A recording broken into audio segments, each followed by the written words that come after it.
Hello, this is Ben119 and welcome back to another video. Twilight Princess HD is a great game, and after completing my dungeon design series I got reminded of all the bosses, and it reminded me that I actually wanted to make top 10s and I haven't really made one yet. So I figured I'd start by making a top 9 Twilight Princess HD bosses list. So in this list I'm just going to rate the bosses from my worst to favourite. I'm going to rank them out of 15, and I'm going to split them up into 3 different categories. So I'm going to rate the atmosphere of the boss and the room itself, because that has a big impact on the boss. I'm also going to rank the gameplay, how the dungeon item is used in the boss fight, and the difficulty of the boss as well, because that's important too. And also I'm going to rank the music and the sound, because even though the music and the sound isn't really needed for a good boss, it does add a lot to the experience. So each of those is going to be rated out of 5, which could give it a grand total of 15. So that's how I'm ranking it. And do remember, this is just my opinion, so you may have a completely different boss and a completely different placement. But that doesn't mean that you're wrong or that I'm wrong. It's just opinions, like it doesn't really matter too much, it's just a bit of fun. So I'm going to crack on with it, so let's get into the video.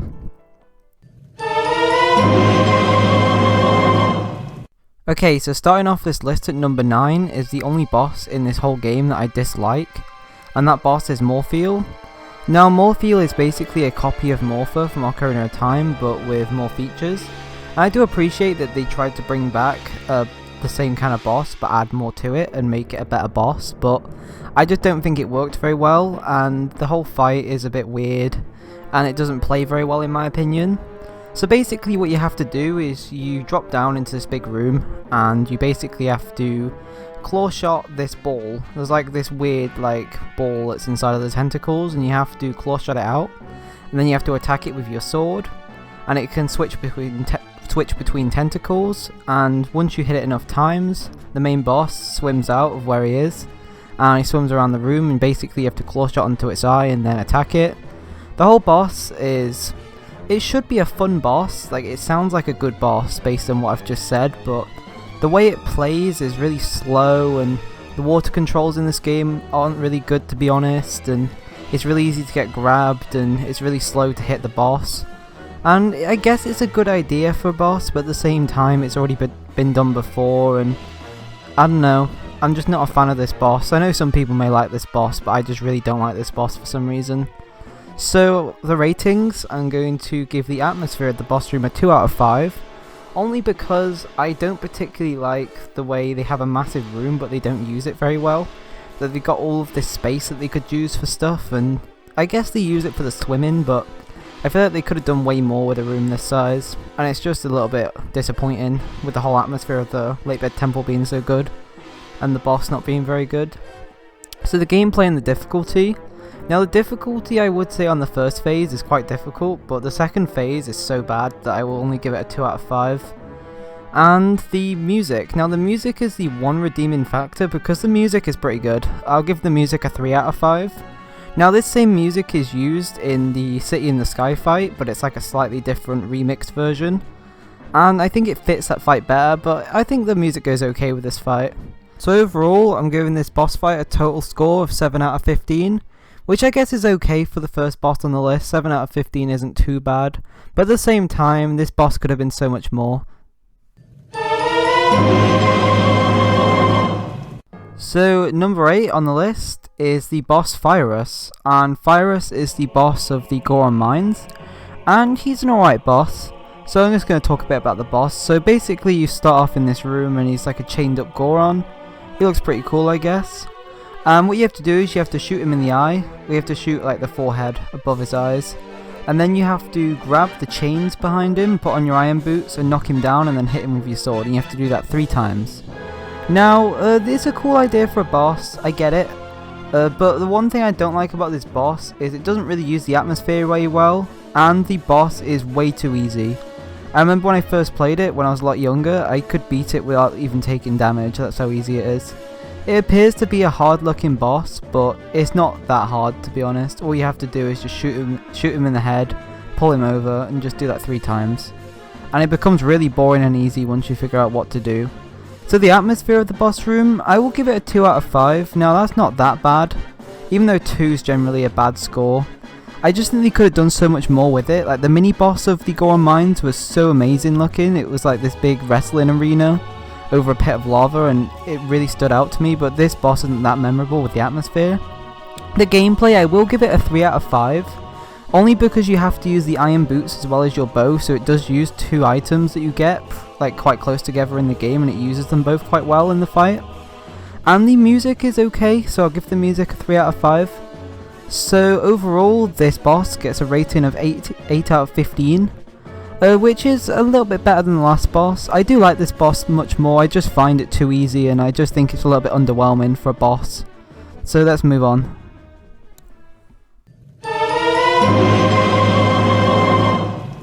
So at number 7 on my list is actually the final boss, Ganondorf.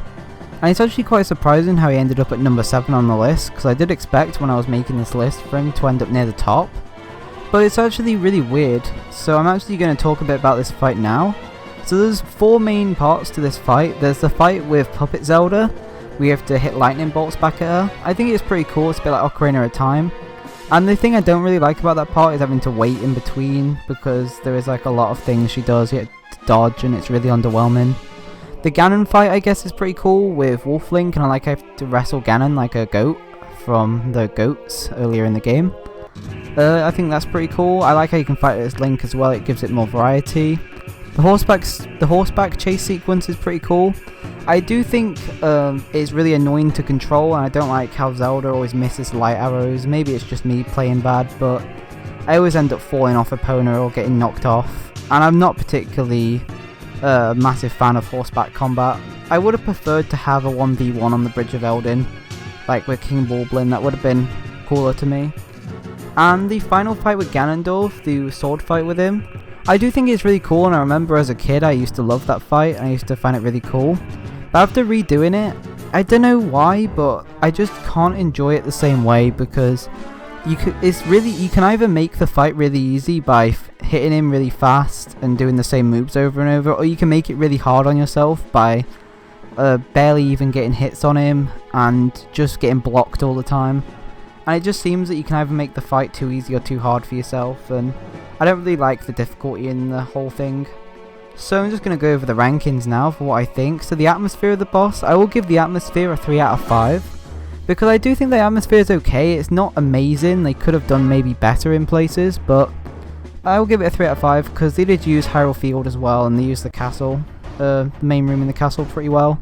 So the gameplay and the difficulty, I will only give a 2 out of 5 because there is some parts of the fight I like, but there is a lot that I dislike and things that I think could be improved. Even if like 2 of the phases were improved, it could probably get a 4 over a 2. And then you've got the sound and the music. Now the music does save this fight because the music in this game is amazing. And the music in the final fight, especially the part with Ganondorf, is really good and it fits really well with the end of the game. So maybe I'm judging it more based off of a final boss, but I do think the final boss should be better than this. But there you go, that's my opinion on Ganondorf. Let's move on. So at number 6 on my list is Armagoma, the boss from Temple of Time. And I do think Armagoma is pretty cool. So basically the way you have to fight him is you enter the room and he's on the ceiling and he's looking terrifying. And basically he crawls around the ceiling, and what you have to do is when he stops you have to shoot him in the eye. And then he falls down onto the ground on his back, and then you have to take control of one of the big statues in the corner and crush him. And then you have to do that 3 times in a row, so basically after he falls down he climbs back up, and he does lay eggs as well, so you have to take out the eggs before they hatch, because if they do you'll get loads of little spiders chasing you. And then once you kill him, all the eggs hatch, like a bunch of eggs come out, and they carry around his eyeball and you have to shoot his eye. I do think that part is a bit underwhelming. So I'm just going to talk a little bit about what I think of the atmosphere of the boss room. So I'm going to give the atmosphere a 4 out of 5. Now I do think the atmosphere, you could say it is the same as like the Goron boss, because it's just like a room. But I do love how dark the room is, and I do think it gives it that like scary vibe to it. There's like a huge tarantula in like a dark room with bits of light coming in, and I think having such a big room as well makes it a much better boss. I think it wouldn't really work very well if it's an outside boss. Also the gameplay and difficulty, I will have to only give it a 2 out of 5 because I do think the gameplay is pretty basic. Now I do like the statue idea, having to crush him with a statue, but I think just having to shoot him down, just shoot him in the eye, I think it's a little bit basic, and he doesn't really fight back much. I wish he tried to crawl like really near you, or he attacked you in more different ways, because he is a bit easy in that way. And then you got the music and the sound. I do love the music of this fight. I will give the music a 4 out of 5 because the music goes so well with the big spider. So overall this boss fight is getting a 10 out of 15, which is a really good rating. And I do enjoy this boss fight. I just think the difficulty of the fight's a bit easy, and I do think the actual fight itself is a bit basic, but the atmosphere and the music do make up for it. So let's move on to the next boss. So at number 5 on my list is Baba from the Forest Temple, and he's actually the first boss, and for a first boss I do think he is pretty amazing, especially with the way he looks and like the whole arena. I just think it's really cool how they actually made the first boss of the game like threatening and challenging rather than just making it like a tutorial boss like they've done in some games in the past. So there's a lot to say about this boss. So I like how you have to use the boomerang and target his mouth, and that's basically what you have to do in the first phase. The first phase is a bit underwhelming and easy. Once you take him out, the main boss pops out from the middle and the piranhas pop back up again. And it's pretty terrifying, and if you don't know what to do with the boomerang here and you're not very experienced with the boomerang, this boss can be very difficult. And I know when I was younger I did used to struggle a bit with the targeting system, so this boss was very hard for me. So what you have to do is you basically have to dodge the little piranhas as they try and attack you. And if you dodge them for long enough, this big monkey comes from the top, and he's actually the mini boss of the dungeon, the monkey that comes out. So he basically swings across this rope, and he basically carries a bombling with him. And what you have to do is you have to target the bombling out of the air, and then you have to target the main boss. Oh, and you have to do that while the monkey's moving, so you have to time the lock-on right, and then you have to time the lock-on with the boss's face right. I do think that is a really cool feature of this boss. And you can take out the little piranhas to make it easier for yourself so you won't get attacked. If you do stand back in the arena, it isn't as hard to get attacked. But when you get a bomb onto the main boss, he basically falls down and you're able to attack his mouth, which is his weak point. And in between cycles of fighting him, he does spray this acid at you, and that can be pretty scary if you don't dodge it. But basically, I think you just do that 2 or 3 times, and once you've done that, he's dead. So I think it's a really cool boss. So the atmosphere of the boss room, I'll give a 4 out of 5. I love all of the atmosphere, I love all of like the swamp water, I love the way the boss looks and the actual room itself. I think it's very foresty. So the gameplay and difficulty, I will give it a 3 out of 5. I was very close to giving it a 4. But I just think the first phase is a little bit underwhelming, and I do think that you could have more attacks in between. But to be fair, it is the first boss, and I think if they had made it any more difficult, it would have been too hard. But I will still give it a 3 out of 5 though. It's still very cool. A 3 is still pretty good. And the music and sound, I will give a 4. I think the music is really cool, and I think the music fits really well with the theme of the boss as well. And like I was saying before, as it being a first boss, I think it is really cool for a first boss, because a lot of first bosses, they end up being like really easy or short or boring, but it is a really cool actual first boss. So overall score is 11 out of 15, which is an insane score for the first boss. So yeah, that's what I think of Baba. So let's move on to number 4.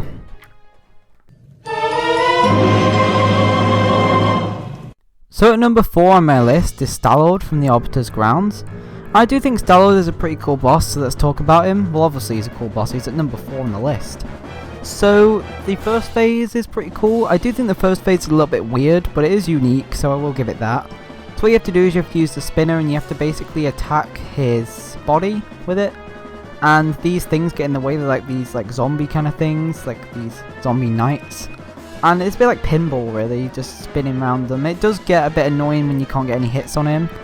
But the main thing about this fight is the use of the spinner. It uses the spinner so well.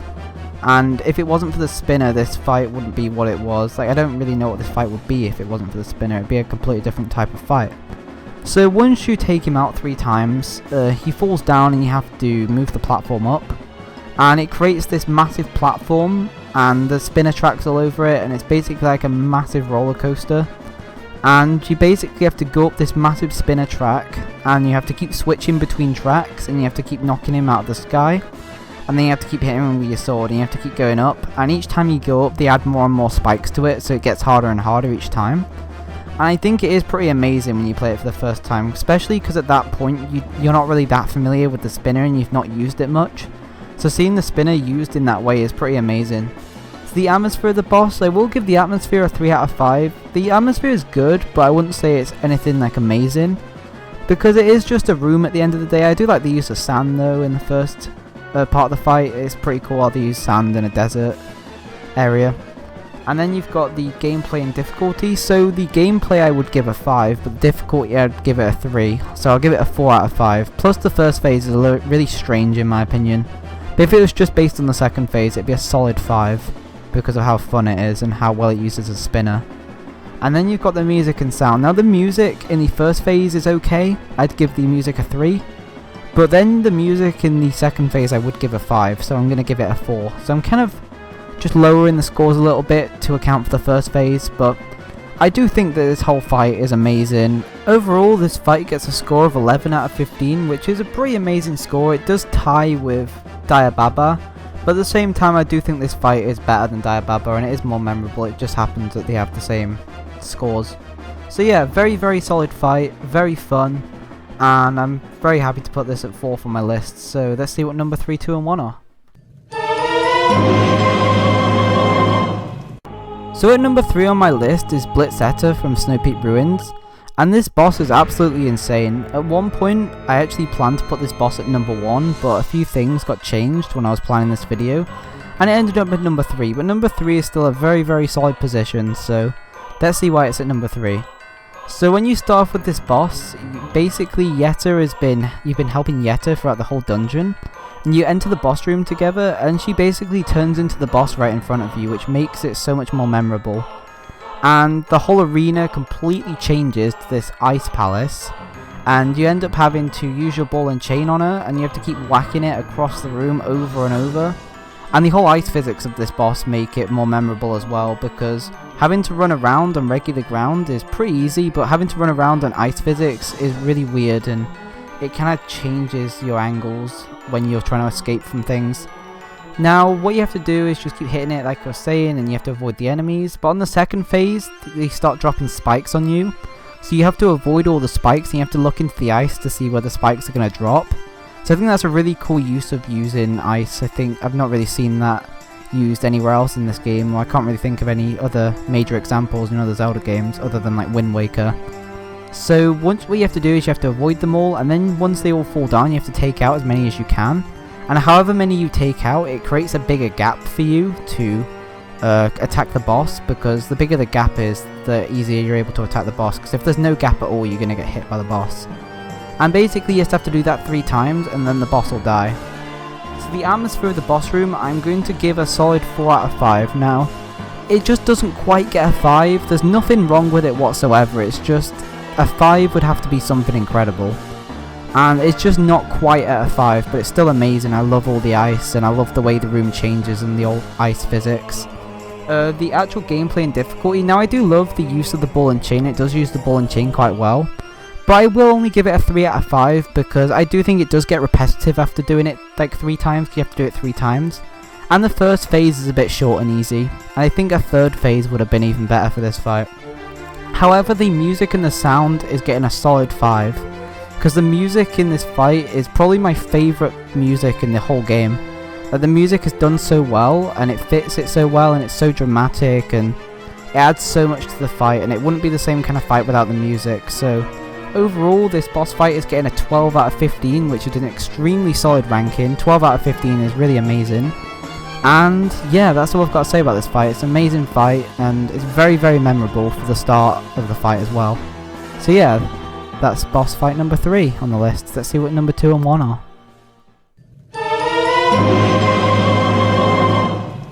So at number 2 on my list is Argarok from City in the Sky. And this boss is almost perfect. I absolutely love this boss, and I'm going to get into why now. So when you start this boss, you start off in the boss room, you have to climb up to the actual room itself. And basically it starts off pretty easy, it's quite a friendly boss. Well, it's not friendly, but it's not that exciting at first. All you have to do is you just have to claw shot onto the boss's tail to lower him down. And you have to use the iron boots, so I do appreciate having to use the iron boots and the double claw shot, it's still pretty cool. and there's like wind blowing everywhere. If you don't put the iron boots on all the time, you can just go flying off the edge and die, so you have to watch out for that. And once you take him out a few times, his armor will start to smash, and that's when the fight really gets going, because once all of his armor is smashed, he basically changes into a boss that is twice as good, or even like 10 times as good. He basically flies straight up into the air, and he starts roaring, and lightning's everywhere, and these pea-hats start growing, and the wind gets more intense. And basically what you have to do then is you have to double claw shot between, you have to pick 2 pillars, double claw shot between them, and then you have to claw shot between the pea-hats, and you have to just keep claw shotting between them, and you have to eventually get onto his back once he stops spraying fire at you.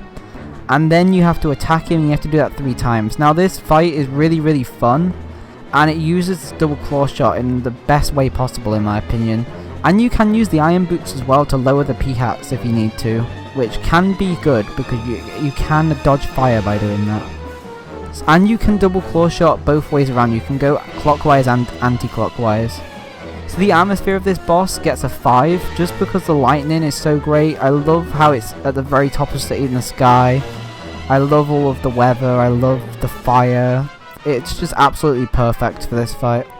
Now the gameplay and difficulty, it gets a 4 out of 5. It's still very good. The first phase is a bit underwhelming. The first phase would probably only get like a 3, maybe even a 2, because the first phase isn't very good, but the actual gameplay itself is really amazing, and it never gets old. It's just so much fun, double claw shotting around the dragon and having to avoid the fire, and it can be pretty difficult as well, especially later on because you have to change directions midway through. And the music and sound is incredible as well. Like the music to it is a remix of the music in the 3rd boss fight, which is the water one, and not the 3rd on the list, the 3rd boss fight in the game. And it fits so much better with this boss, and if it wasn't for the music, this boss wouldn't be as good in my opinion. The music can add so much to a boss. And overall that'll give it a score of 14 out of 15, which is almost a perfect score. So this is my 2nd favourite boss of all time, and you can see why. And I just never get bored of replaying this boss. It's just one of the best bosses in the entire series. So let's see what boss is number 1. So my favourite boss in Twilight Princess HD, and my number 1 boss on this list, is Zant. Now Zant is absolutely incredible, and he has been my favourite boss for a while, and I think he still always will be. I don't think this list will really change over time. There may be a few bosses that just change positions at once, but I highly doubt this boss will ever come out of being number 1. And there is a lot about this boss, and it may take me a little while to cover everything, so bear with me. So the main thing that sticks out about this boss is the different arenas, and I have to fight him in different arenas, and the atmosphere keeps changing, and the items that you have to use keep changing, and it makes the whole fight way more memorable, and it adds to the fun. Like, this fight is very fun in my opinion because of the change and the familiarity of the arenas and having to refight in them and use the same kind of items. And the way Zant shoots at you, and how chaotic Zant acts, and the sound effects he makes, and the music, everything all just comes together to create a masterpiece. And this boss, as a second to last boss, I just wish this could have been the final boss. They could have just buffed this boss a little bit, they could have made it a little bit longer, made it a tiny bit harder, and this would have been the perfect final boss. And I think I wouldn't miss Ganondorf. I just wouldn't miss Ganondorf. The whole atmosphere, now the atmosphere gets a 5 out of 5. The way the atmosphere keeps changing, the way you have to adapt to the atmosphere, the way Zant uses the atmosphere to his advantage in the actual rooms itself, just creates a much more memorable fight, and it's just so enjoyable having to play through all the different rooms. And I love how you have to fight him in the final Hyrule Castle area, because that makes that part memorable too. And then you've got the gameplay and the difficulty. Now, sadly, we do lose the point here. We get 4 out of 5 rather than 5 out of 5. I just think the gameplay, even though the gameplay is fresh because it keeps using different ways of fighting him, it does get a little bit old because he keeps fighting you with the red fireball things that he shoots at you. And the whole objective is you just have to hit him a few times in each room and then it changes, which does get a little bit samey after a while, but it doesn't really matter because of how cool the rest of the gameplay is, and the way it uses all the different items, the way it uses all the different rooms, and I just think it's really cool. And the difficulty is a little bit easy. I wouldn't say it's easy, but it's not super hard. Like, I've never struggled with this fight, I've never come close to dying, but I just think this fight's amazing. 4 out of 5 for the gameplay. And then we've got music and sound. So the music and sound is easily getting a 5. And the way Zant acts as well kind of reflects the music, because he acts crazy and he keeps getting crazier and crazier. And especially in the final part in Hyrule Castle. Like, this is more on gameplay and difficulty, but the way you fight him and the music and the way he acts just all go together so well, and it just makes this fight just the best fight in the game. And even though Argarok is incredible and they both technically get 14 out of 15, I don't know, this fight is just better in my opinion somehow. It's just way better. And the total score is 14 out of 15 for this fight, almost a perfect score. If this fight was a bit longer and a bit harder, it probably would have got a 5 in the gameplay department, but not quite. 14 out of 15 is still pretty amazing. And this is still my favourite boss, and it always will be in Twilight Princess, and no one can change that.